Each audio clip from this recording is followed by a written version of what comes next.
म्हणजे असे काय दिवे लावले त्यांनी? या जगात जे दिवे लागतात ते त्यांच्यामुळेच. हो, म्हणून फोटो?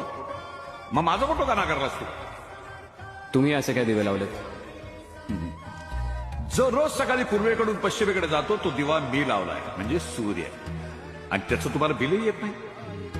तुम्ही मानव जातीनं या जगामध्ये जेवढे बल्ब लावलेत ना तेवढे सूर्य फिरवतो मी ब्रह्मांडामध्ये. आज थॉमस म्हणाला होता, if electricity is creativity then there should be one creator, but I am not. म्हणजे वीज ही निर्मिती असेल तर कुणीतरी निर्माता असणारच. कोण आहे? मी आहे. व्याकुळलेल्या जीवाचा